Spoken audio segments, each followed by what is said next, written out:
Like Bittensor had 0 teams building on it 12 months ago and it has 50 plus today. Like that is like pretty absurd when you step back and look at it. And so like, what does that look like in 6, 12, 18 months? Like assume a lot more as we kind of scale up the number of subnets that can participate in the ecosystem. And even just outside of like adding more subnets, like mining's going to get more competitive, and like the Silicon Valley Fang guys are going to start mining on the weekends, you know? And like, just like as this whole flywheel kind of gets going, like I'm just hyped to see kind of the overall outputs kind of get better and better.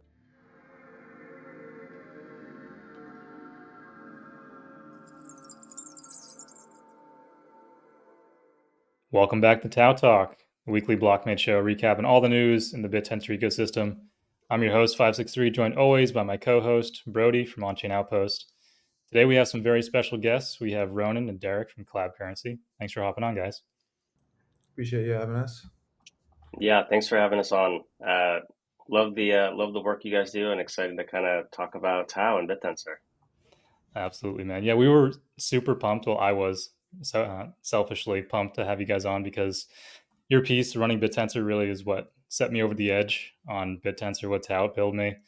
I had been doing a ton of research into decentralized AI, and I was always pretty skeptical about Bitcoin or Bittensor, and it's you guys just laid it so flat. There weren't a lot of resources out there that really explained from tip to tail what Bittensor is going to be, and yeah, just thank you for putting that out there. But I'm just curious from your perspective at Collab+Currency, what do you specifically like about Bittensor and TAO? What got you into it? Yeah, Ronan, you want to kick us off? Yeah, I can say from like really early days, I think the number one thing that attracted us was like just the community and kind of like that like very obvious community formation. So like I think you had that big move in crypto AI kind of spring 23, and then it kind of died off in terms of interest and attention. And kind of early that fall, I really started getting bullish on crypto AI broadly. And, the Bittensor Discord was just like a hive mind of people sharing ideas, helping each other register miner keys, and just like generally shooting the shit about how to make Bittensor grow. And like that, like very obvious organic traction was just kind of like super, super cool to see in the space where, you don't see that a bunch. So that was the initial attraction, I would say. Yeah, I'll piggyback there, and I'll kind of like revert back to something, a little Freudian slip that you just made, 563, when you said Bitcoin Yeah. instead of Bittensor. And I remember I think the first time I heard about Bittensor was from Ronan. We were on a team retreat. I think we were on a bike ride, and I was talking about this project called Decred, which was if you guys are familiar, it's an old Bitcoin fork. They had this consensus mechanism that was hybrid proof of work, proof of stake. I got nerd sniped on it very early on, like maybe 5, 6 years ago. But it was a clever way to kind of engineer commodity money and like use kind of the inflation of the system to create like a more secure at the time, or at least articulate a more secure mechanism to bring digital commodity money to market. And Ronan told me that he had been like poking around the Discord of this project called Bittensor, which employed not from a security perspective, but like this hybrid proof of work, proof of stake system, but pointed towards kind of like intelligence. And we had already started like Ronan at the time was spending a lot of his time on AI, and we as a team have been thinking about synthetic intelligence and making AI investments in the years prior. Uh, but I would say like that was the thing that kind of like got me excited. And so um, you know, Bitcoin is a beautiful project. We are by no means like Bitcoin maximalists. We're not even Bitcoin mostmalists, but like this idea that you can organize labor around a job to be done. In the case of Bitcoin, it was to create and secure digital commodity money for the world over the internet, using inflation. That like kind of created this network effect of labor to come around that job to be done.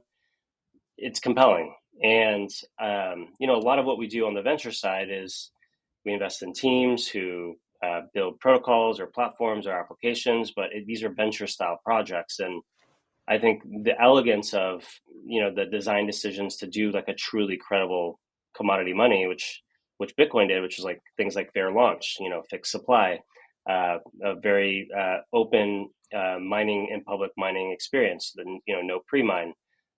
These were decisions that like hadn't really been baked into a lot of the experimentation in the years since Bitcoin for a variety of reasons. It's like impossible to reproduce that original Genesis event. But Bittensor, had done a pretty decent job, kind of like running it back. And as we dug in a little bit, it became clear that there was something special going on around this mission-aligned goal of trying to take the same organizational labor and the incentive system of something like a Bitcoin and kind of trying to replicate the purity of the Genesis event and pointing it to this new category of intelligence that we thought was really interesting. And so Ronan and I I just remember we just started geeking out on it pretty hard at that point and getting conviction, talking to folks in the space, um, and the rest is kind of history. That's really cool. I haven't really quite heard somebody talk so articulately about the purity of the Genesis event, kind of how you described, and have never really heard somebody articulate as that being one of the drivers to get them interested in the first place. It usually is around the community. So whenever you do see the combination of what you just described, plus the community, plus the fundamentals, plus the loss curves, plus all of the vocal people who are backing this with a lot of their reputation. You've got the Barry Silberts of the world backing this with his reputation. It's pretty crazy to see all of these kind of dimensions collide and converge and bringing us, Bittensor in its current form, which has all of these catalysts, both from a fundamental perspective and just a cult perspective that are on the horizon with all these different upgrades and functionality and extensions of the usability of this protocol. So really cool. I really like that. I might borrow Can that. Yeah, can I add one point to that? And Ronan and I really tried to think very deeply about how to communicate this effectively. Because to be super clear, like this idea of being able to parrot the kind of the economic formation of Bitcoin, I think we believe that that was probably the single most important decision that Const and Alla could have made at the very earliest stages. There's this whole sector of our space right now that's kind of exploded in economic activity. It's like meme tokens, right? And I think it's very easy on first glance to like look at that category and say, like, it's garbage. There's nothing there. There's no way to underwrite this category. We aren't like at Collab, we're not meme coin investors out of the fund, although Ronan and myself and a lot of the team members think about this stuff pretty deeply. But one of the reasons that that's working is like blockchains are just a way to create markets around ideas. And if you can simplify an idea that de-risks its participation, you can aggregate labor like very quickly. And so it's not surprising to know that like early miners or early participants or early community members, which we think are like lagging indicators, started to form around this economy because of the decisions it made to replicate the kind of the memetics of Bitcoin, this 21 million fixed supply, this proof of work, proof of stake system, this idea of like total transparency in terms of like the fair launch, this idea of like openness in terms of like how the protocol will change and evolve as time goes on. In addition to kind of like the halvening and the how the inflation works over years, and it really de-risks communities to form around this thing. And it's the thing that we think creates kind of this lower bound outcome as time goes on, and we'll continue to kind of just like steamroll and get people excited about the economy and all the growth in the platform and the intelligence markets that you can now underwrite as a result of like those foundational economic principles. But let me pause there. I'm like rambling at this point. Ronan's heard me kind of like go on these tangents. So Ronan, is there anything you want to add there in terms of like how we've thought about this early on? No, I think that's dead on. And, like those early design decisions were what gave the community like enough conviction to kind of stick around and kind of like build together. So it's like, it's paired, but it's paired because, the community is a result of those early design decisions, right? So I do think that's true. And I think another like kind of soft data point on this stuff is like, you have kind of these groups that of like speculative miners, and I think you kind of see them kind of speculative mine a bunch of different protocols. And interesting what you saw with Bittensor is like a lot of those speculative miners would kind of tout Bittensor as the one that they were more conviction mining, and it wasn't just like a speculative farm dump situation. And just kind of another testament to those early design decisions. That's really cool. And not to kind of continue to go down this tangent, but you're seeing just the community growth and formation around these fair launch tokens and manifest in other projects as well, such as Hyperliquid, and memes in general. Those are all, fair launched, and it all kind of allows people to participate in the upside of that token performance, which is amazing. Yes, And people are just you're getting TGE fatigue and all of that kind of stuff. you're speaking our language. Like we talk about this a lot at Collab, which is the shape of how venture works is clearly evolving to meet this technology where it's at, right? Like Hyperliquid, meme tokens. I'm sure you guys are following like the AI tokens. I'm forgetting the goat and the trees and like all of like Right. these things didn't just happen in a vacuum. They happen because it's a response to like how we think this technology can best serve community networks forming around them. And so, we're not precious about following in the footsteps of like traditional venture as it's been applied to crypto in the past. Our job as venture investors of the future is to really lean into the highest and best use of how this technology operates to form communities and find projects with a heartbeat that we think is going to continue to get stronger as time goes on. So everything you're saying, Brody, is like philosophically, like really, like it aligns with how our strategy at Collab. I love that. I love that you're innovating in that direction and thinking about markets differently. The meta from previous cycles are not the meta in this cycle. So, There you go. anyways, 563, should we move on to the things that we were meant to discuss? Yeah, let's do it. Yeah, so let's go through the updates this week. Yeah, Brody, I know you wanted to talk about Manifold Labs. They hopped on novelty search this last week. What were they talking about? Yeah, so Manifold Labs, they were on last week's novelty search, like 563 said.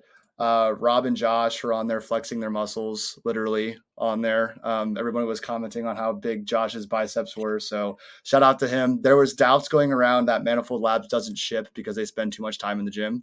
So I'm not trying to FUD Manifold Labs, but no, getting into it, they were talking just about, all the products that they are launching, such as Targon V4. Sybil, they kind of gave a little bit of a demo there. For those of you who don't know, Sybil is like a Perplexity type meta search engine. I don't know if you've used Perplexity, but I was explaining to Derek and Ronan before this call how, there's a lot of different cool use cases that you can now, have on Perplexity that are probably going to, reach feature parity with Sybil here in the near future, which is really cool to see a decentralized version of Perplexity. They're talking about Targon Hub, which is basically just a marketplace for validators to sell bandwidth, and they leverage the OpenAPI query schema. So it's super easy if you're using the OpenAPI OpenAI API to go swap out your OpenAI API for the Targon API. Derek's laughing at me. Wow, that was a mouthful.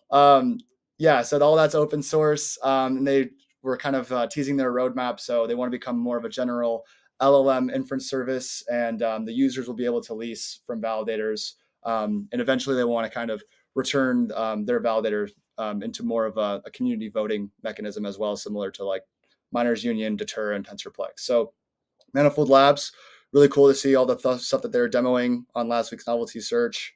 And by the time we're recording this, somebody else will have done novelty search, and we'll talk about it next week. But do you have any comments on all that stuff?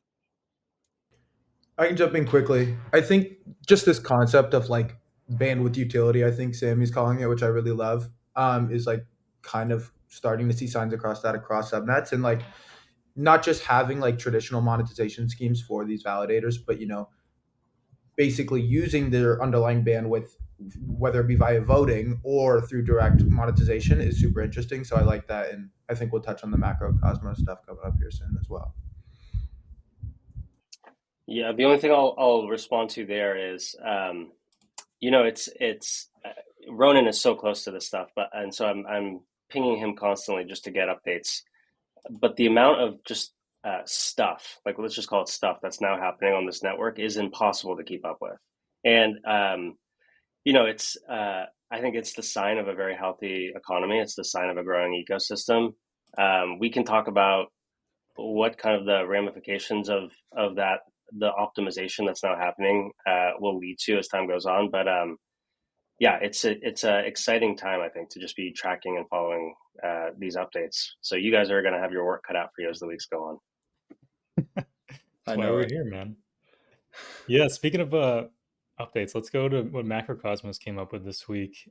They released Gravity.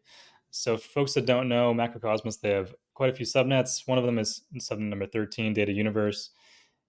And yeah, so these guys work on data scraping, and what Gravity allows validators to do is basically charge for their bandwidth, monetize that bandwidth.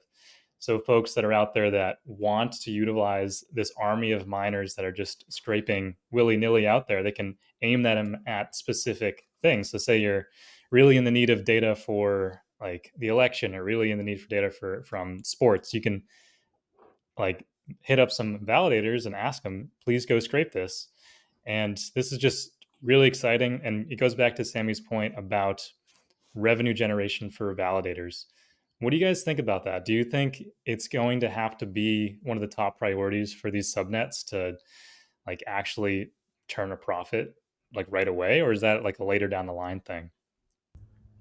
I'll go quickly. I think it's really worth discussing today and long run necessary for the Bittensor ecosystem and like economy to like thrive and succeed and be sustainable and all that. I do think it is a farther out problem than people kind of give it credit for. Just if you're kind of looking at the emissions curve today and TAO price today and stuff like this, like there's still like a lot of time to like experiment and play around and maybe tackle more of the AI research problems before you're trying to figure out the exact mechanisms in which you're going to like create a sustainable business out of it. I mean, realistically, subnets were launched a year ago, and like you're not at these are like pre-product teams, and they're really just experimenting, and we think of them as like really like the early stage startups. So like when we're DDing really early stage problems, we're not like over indexing on like their revenue and monetization avenues and schemes right out the gates. Like you want to get them finding product market fit, finding their consumers, and finding the demand.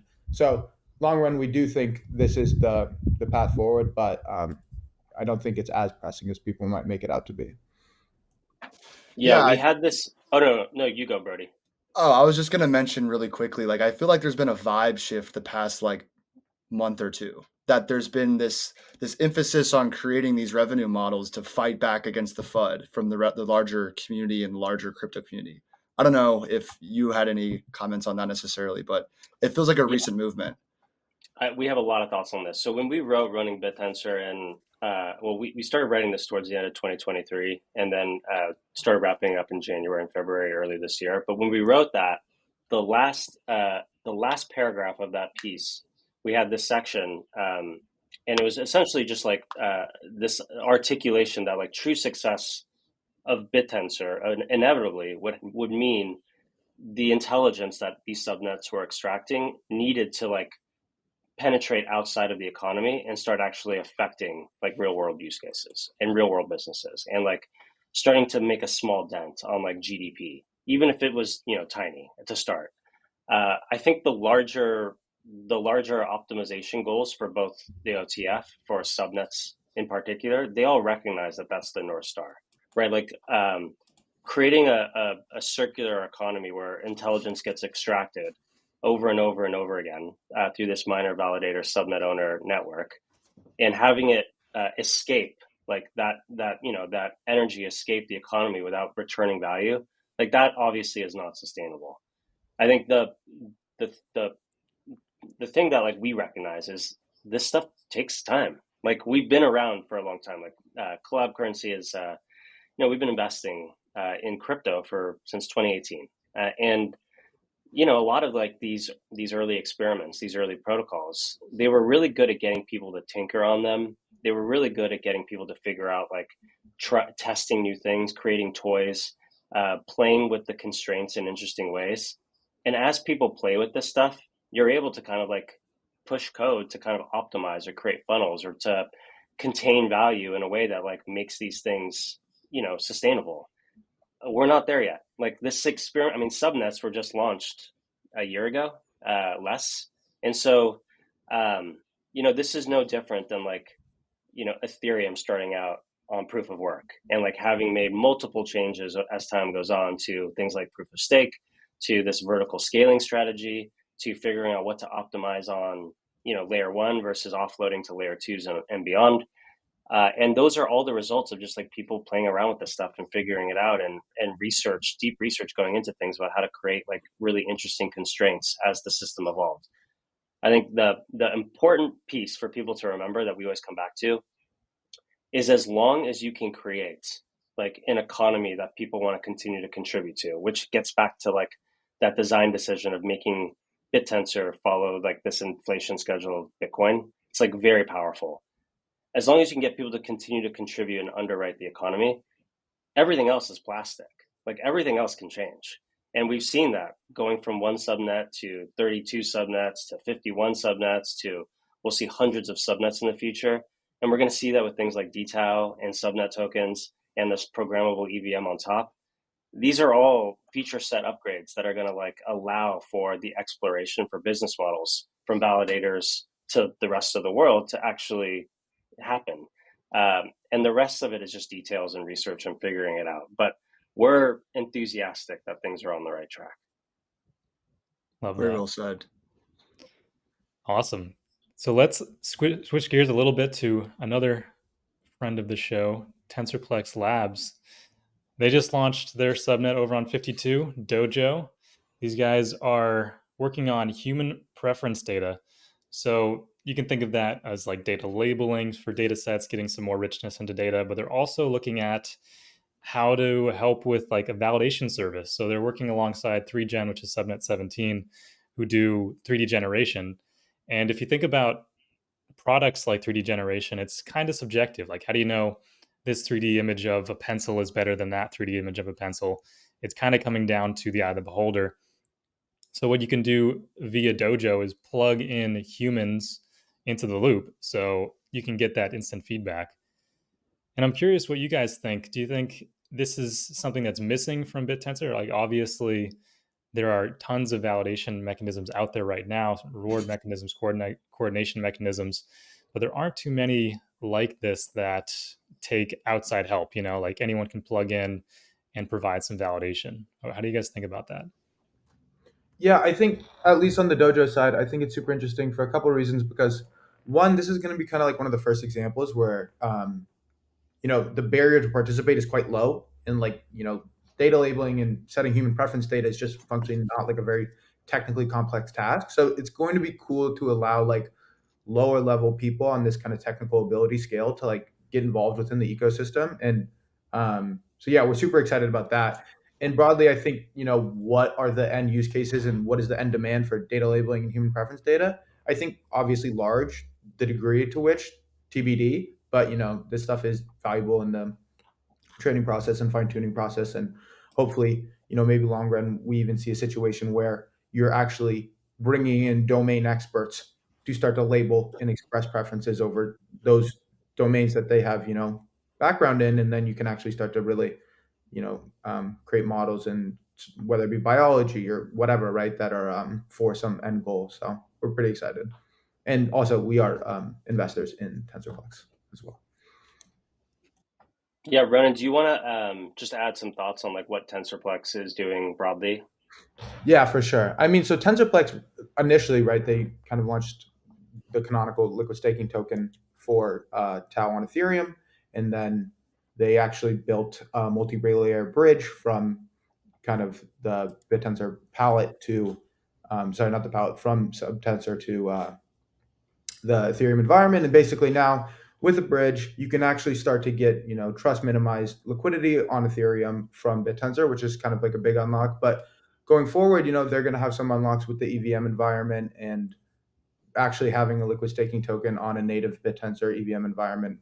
Couple that with the Dojo subnet, they're kind of doing everything up the stack. But yeah, that's high level what Tensorplex is doing.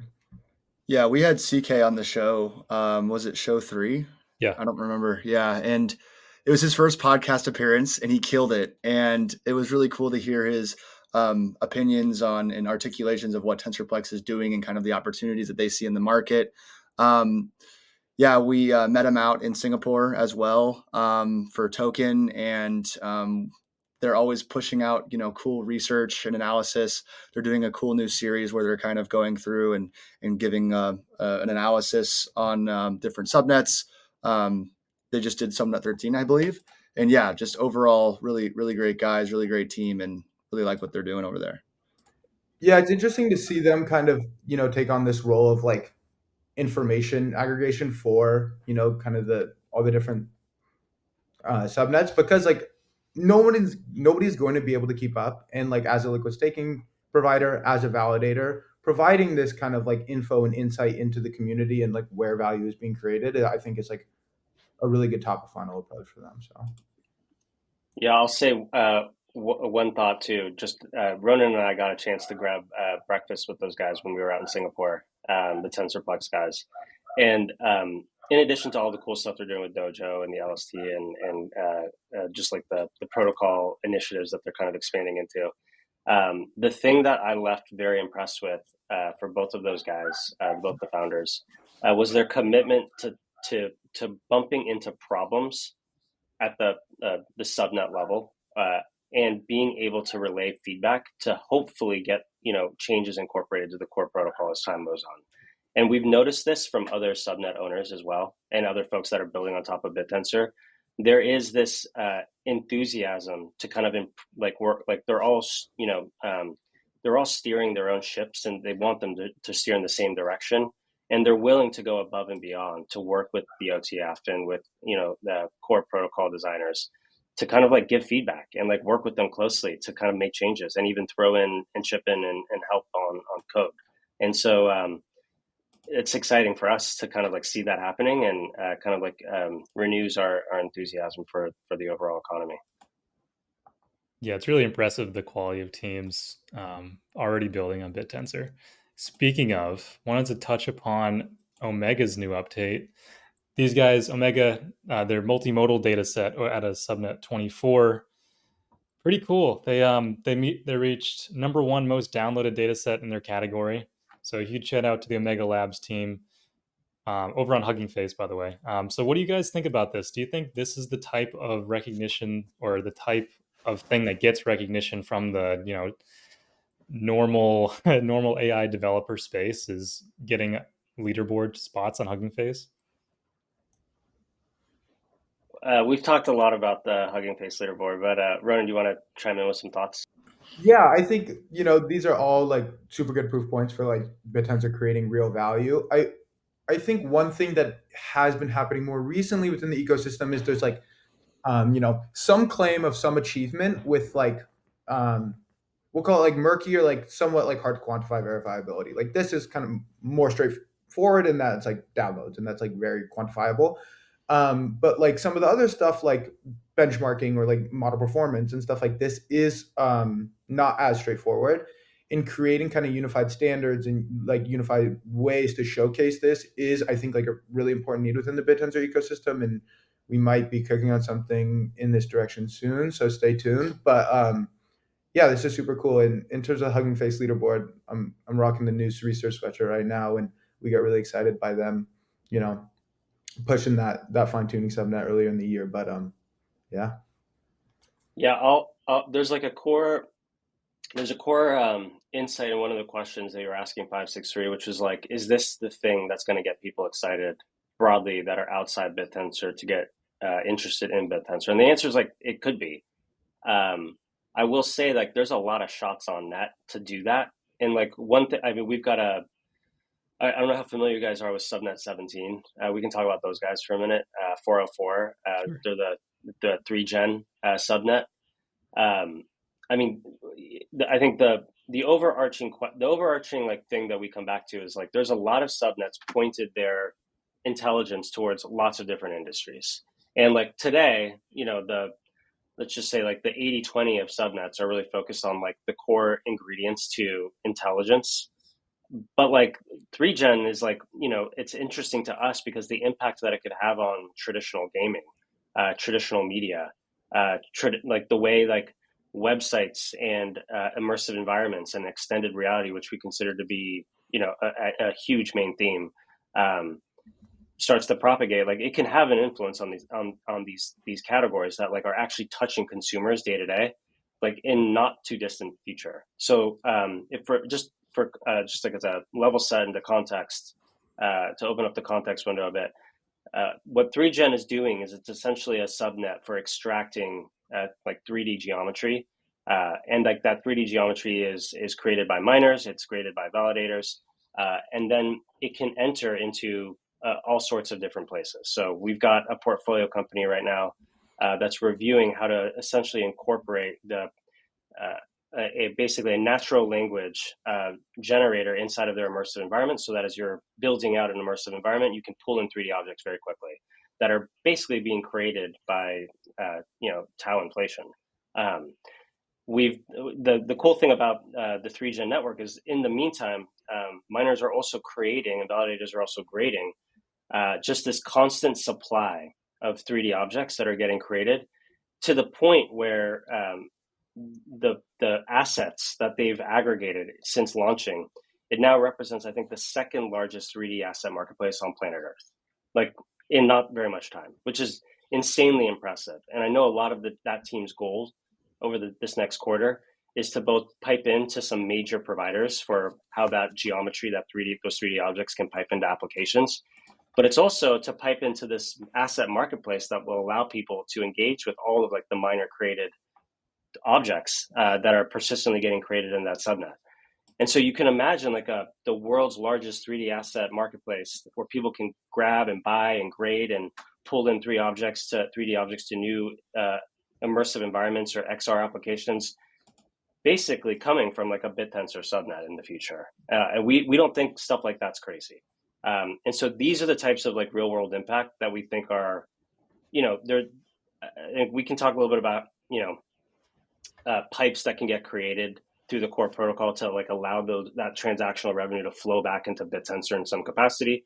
But as of right now, it's like directionally we're heading to this world where the intelligence that's being extracted from these subnets, we think is going to start to impact some of like these real world outcomes in like the not too distant future. And 3Gen and some of these other subnets, I think, are right on the heels of that vision.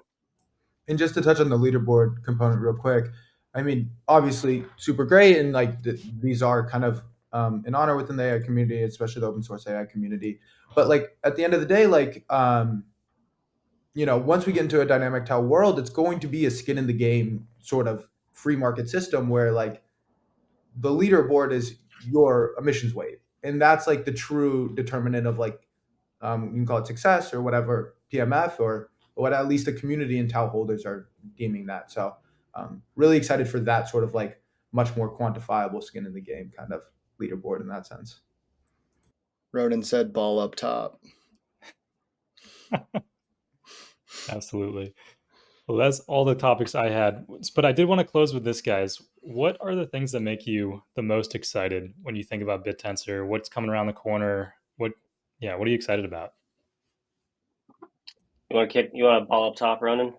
Sure. I mean, there's a bunch, right? So like I mentioned, the programmable EVM environment, that's going to be awesome. Obviously dynamic TAO in whatever form that comes is going to be awesome.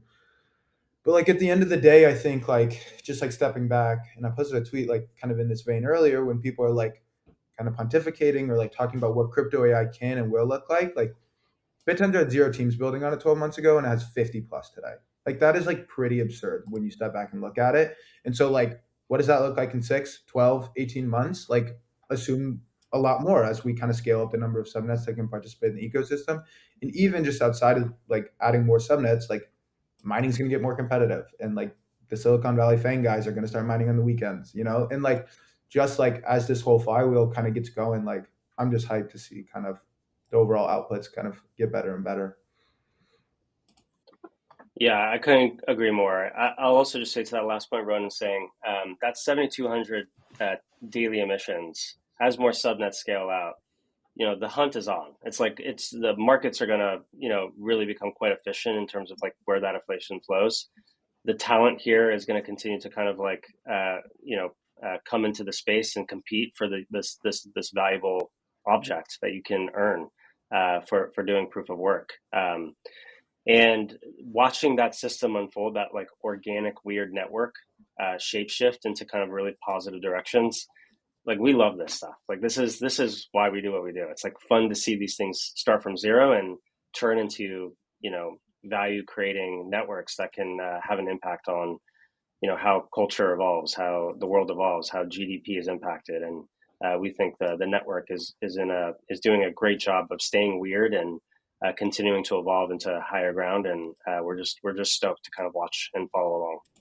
I'll add one more thing, just kind of more specifically on dynamic TAO, right? Like, as you have this like open market competition for emissions, not decided by kind of like the top 64 validators, subnets are going to have to prove like to the community like their value. And so if that's due marketing, if that's due like better showcasing of what they're doing, if that's due more digestible documentation, right, it's going to be like a kind of a push on all fronts, which I just think is going to be super valuable for like awareness and understanding of Bittensor as a whole. And the game theory dynamics of how like emissions get decided is going to be super sick to watch. So The Hunger Games of synthetic intelligence. let's go. Yeah, it's basically going from 0 marketing firms to 50 instantly. Exactly. So love it. Hyped, guys. But this was a lot of fun. Derek, Ronan, really appreciate you guys joining us today. Where should folks go if they want to learn more about what you guys are working on? Yeah, you can learn more about us at Collab+Currency.com. There's no and, just COLLABCURRENCY.com. We've got all the portfolio companies that we work with. You can learn a little bit more how we think about the world. If you're building on Bittensor, which if you're watching this podcast, you're either thinking about it or you are, reach out to Ronan. Ronan is spending a lot of his time in this ecosystem. So definitely reach out to Ronan on Twitter. You can follow me on Twitter as well. I think you guys will probably have that in the show notes. Yep. But yeah, thanks for having us on here, and we're excited to be a part of this community and to keep contributing in ways that we can. Thank you so much, guys. That was awesome. Yeah, thanks you all for tuning in.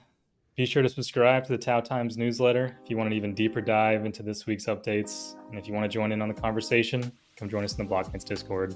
See y'all next week. Nothing here is financial advice. It's for entertainment and educational purposes only. Always do your own research or speak to a financial advisor before making any investment decisions.